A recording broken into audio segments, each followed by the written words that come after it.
Soldados de Jesucristo y Desiring God presentan la serie John Piper Responde, en la voz de Nathan Díaz. La pregunta a continuación está en la mente de algunos oyentes de nuestro podcast en el contexto de elecciones presidenciales y la inclinación de algunos aspirantes hacia las ideas socialistas. Uno de ellos, llamado Christian, nos escribió preguntando: Hola, Pastor John, ¿cómo debe un cristiano ver el socialismo? Bien, supongo que debo aclarar que no soy un experto en las ciencias políticas ni económicas, así que no sobrevalores mi respuesta. Aquí vamos. Creo que lo primero que debo decir es que en la iglesia nadie debe pasar hambre. Nadie debe estar sin un lugar donde vivir, nadie debe estar sin poder recibir la atención médica que necesita, nadie debe estar sin trabajo. Si es posible que los creyentes les ayuden a encontrar uno. Y así sucesivamente. Todo esto debe suceder por medio de la ayuda gratuita y no forzada de otros creyentes.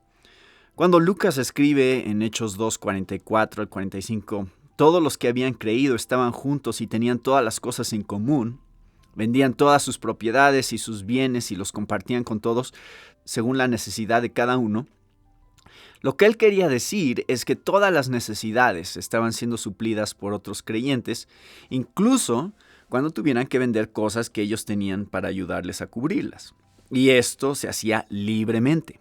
Eso no quitaba, sino que suponía el derecho de tener propiedad privada. De hecho, en toda la Biblia, tanto en el Antiguo como en el Nuevo Testamento, se asume la legitimidad y, creo yo, la necesidad de la propiedad personal. No robarás no tiene sentido donde nadie tiene el derecho de conservar lo que es suyo. La razón por la que hago el énfasis en que todo esto no es forzado, sino libre y sin obligación, es debido al gran énfasis que hace Pablo en cuanto a dar al pobre en 2 Corintios 8 y 9. Sinceramente, con alegría y sin obligación. Recuerdo que cuando estuve en Alemania tuve un gran debate con un profesor y otros estudiantes por la forma en que financian la iglesia estatal con los impuestos. Les dije, eso no puede ser. Sin compulsión, libremente y con alegría. En otras palabras, el Espíritu Santo crea en la fe cristiana un estímulo interno por medio del Evangelio para hacer sacrificios, de modo que las necesidades de otros sean atendidas. Y no existe tal estímulo en la naturaleza humana ni en el corazón humano fuera de la gracia de Dios.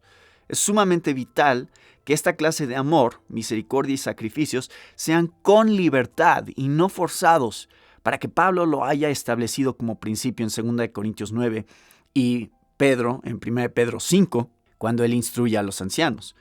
Ahora bien, el socialismo, según entiendo, y no sé mucho al respecto, se refiere a un sistema social y económico que utiliza la coerción legal, gubernamental o militar, y en otras palabras, vas a ir a la cárcel si no haces esto para establecer la propiedad social a expensas de la propiedad privada o personal. O también se podría decir que se utiliza la coerción para establecer el control social, aunque no sea la propiedad, al menos es el control de los medios de producción en la sociedad. Y así, por medio del control, se eliminan eficazmente muchas de las implicaciones y motivaciones de la propiedad privada. En otras palabras, el socialismo toma prestado los objetivos compasivos del cristianismo al atender las necesidades de la gente, mientras que rechaza la expectativa cristiana de que esta compasión no sea obligada o forzada.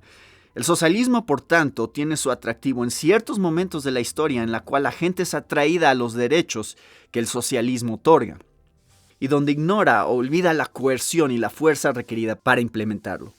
Y dicha coerción, lo quieras o no, fracasa y da como resultado una mayor pobreza, crea una uniformidad sombría o, peor aún, el abuso de la coerción, como lo vimos en estados criminales como la URSS y Camboya. Sin duda que hay injusticias reales que hacen que a los pobres les resulte más difícil salir de la pobreza y que a los ricos les sea más fácil hacer el mal y salirse con la suya. Pero dudo que el modelo económico de Dinamarca sea la forma de salir adelante y sea el camino de la sabiduría, como lo afirmó una vez el candidato a las primarias Bernie Sanders. Forbes, por ejemplo, informa que de una población total de 5.6 millones de habitantes, un poco más de 2 millones son pensionados estatales. desempleados, enfermos o con prestaciones sociales por otras razones, y otros 800,000 son empleados por el sector público. Esto equivale a la mitad de la población empleada o sostenida con el dinero canalizado a través del Estado. O, para decirlo de otro modo, de los 5.6 millones de personas en Dinamarca, solamente hay alrededor de 1.8 millones que no son directamente dependientes del Estado como para recibir pagos de algún tipo. Y aún entre este grupo hay un gran énfasis en guarderías económicas y subsidiadas, atención médica gratis, bonos por tener hijos, viviendas subsidiadas y una gran cantidad de formas de garantizar un ingreso seguro adicional del Estado. Solo un ejemplo. Los estudiantes obtienen 5 años de matrícula gratis en las universidades estatales y leí de una estudiante casada que recibe un subsidio de $900 del Estado y cuidado de niños gratis. Así que básicamente eso es vivir completamente del Estado durante esos años universitarios. Ahora bien, los liberales políticos analizan esto en toda Europa y dicen, estos sistemas están bajo presión. Esa es la palabra que usan los liberales. Ellos están bajo presión como la mayoría de los estados conservadores de Europa. Los conservadores dicen que es una bomba de tiempo. En otras palabras, casi todos dicen que no se puede seguir así.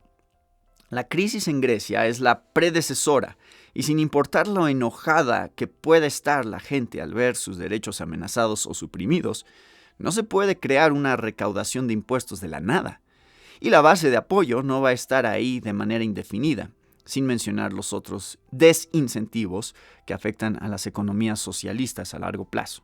Por tanto, en cuanto Bernie Sanders o cualquier otra persona que afirme que un socialismo como el de Dinamarca es el sistema que va a resolver nuestros problemas, no tiene perspectiva, por decirlo de esa manera. Así que, en general diría que los estímulos del cristianismo bíblico incluyen, número 1, compasión por los desfavorecidos, número 2, justicia en virtud de la ley sin tener en cuenta el Estado, número 3, libertad para crear y producir, y número 4, propiedad privada. Y según mi propio sentir, la historia, la razón y más reflexión bíblica me llevan a la conclusión de que los derechos de la libertad y de la propiedad nos conducen a un mayor bienestar duradero o, como dijimos hoy, a florecer en mayor magnitud. Y no hay que dejar de decir, por último, que cada sistema económico y político finalmente caerá donde no hay suficientes estímulos morales para restringir el egoísmo humano y fomentar la honestidad y las buenas obras, aun cuando nadie está mirando. Esperamos que te haya edificado este episodio. Si deseas escuchar otros episodios, puedes encontrarlos en nuestro sitio en internet somosoldados.org. Gracias por escucharnos.